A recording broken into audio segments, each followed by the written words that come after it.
The verdict is final. The comrades have formed an alleyway.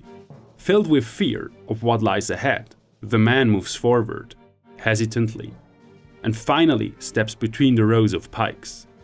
His comrades lift their weapons, and with every step, the man suffers their severe blows in his side. Shrouded in pain, he staggers on until he eventually falls. He ran the gauntlet. The word gauntlet in the expression running the gauntlet does not refer to the protective gloves of medieval knights, as one might think, but to the Swedish word gatlopp, a compound of gata, lane, and lopp, course. It referred to a traditional form of punishment in which two lines of people beat a person forced to run between them. Nowadays, we find expressions such as to pass through the line or to run the gauntlet in news articles where they refer to people who have to overcome a series of difficult trials and who were subject to sharp criticism. But let it sink in that these expressions keep alive the memory of one of the most brutal forms of punishments in history. The version of this form of punishment practiced by the German Landsknechts in the 16th century was particularly spectacular. They were, however, not the first to use it.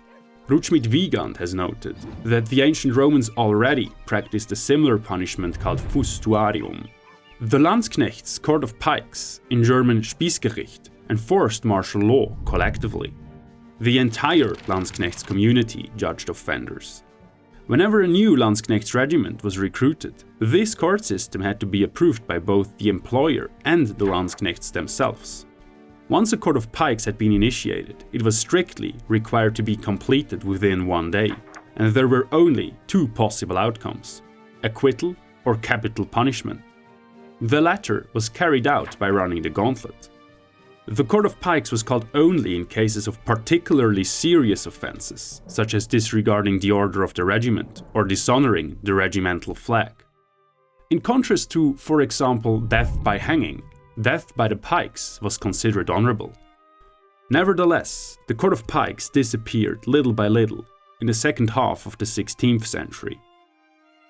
Let's look at it in detail, based on an account written by the military writer Leonhard Fronsberger in his Kriegsbuch from 1573.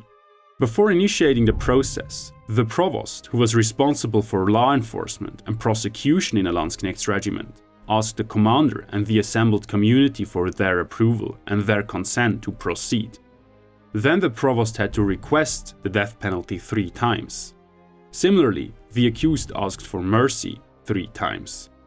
Then the ensigns rolled up the flags of the regiment and put them into the ground, upside down. This symbolized their grief about the defilement of the regiment. It was one of the ensigns who asked for a verdict. 3 groups of Landsknechts, each consisting of 41 men, then discussed whether the accused should be acquitted or not, before they finally gave a recommendation. Based on these 3 recommendations, the whole community decided the fate of the accused in a vote. If he was found guilty, the Landsknechts immediately went to the place of execution and formed a lane of 2 rows in east-west direction, each consisting of 3 ranks, with the ensigns closing it on one end. The unfortunate victim begged them for forgiveness for his crimes, while the entire regiment also begged him for forgiveness. Before executing the sentence, the respective requests were granted in a symbolic ritual. Finally, the provost gave him 3 hits on the right shoulder and reminded him, in the name of the Holy Trinity, to walk into the pike swiftly, whereupon the comrades executed the victim with thrusts of their pikes. Whoever stepped aside to leave a gap through which the victim could escape should take his place.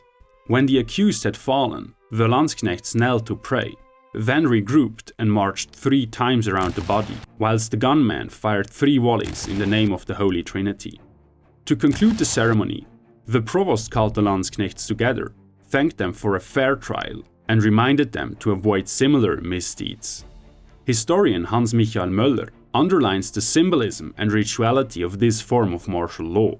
Quote, "The court of pikes seems to be most aptly described as a decidedly cooperative ritual act with cleansing character." End quote. The Spiessgericht of the Landsknechts is rather spectacular, but it has been adopted many times since the 16th century, with much handier weapons such as ropes in various navies. In Prussia, stirrups did the job, and Native American tribes used sticks. From the 17th century onwards, rods from hazel or willow, which were sometimes even salt-grained, were used in most armies. In those cases, the offender, hands tied, was forced to walk slowly along the lines, while each of his comrades delivered one strike on his naked back. Depending on the verdict, some offenders had to run the gauntlet multiple times. If the victim fell and could no longer walk, he was either put on straw to receive the remaining strokes or allowed to rest until the next day, only to face the continuation of his torture.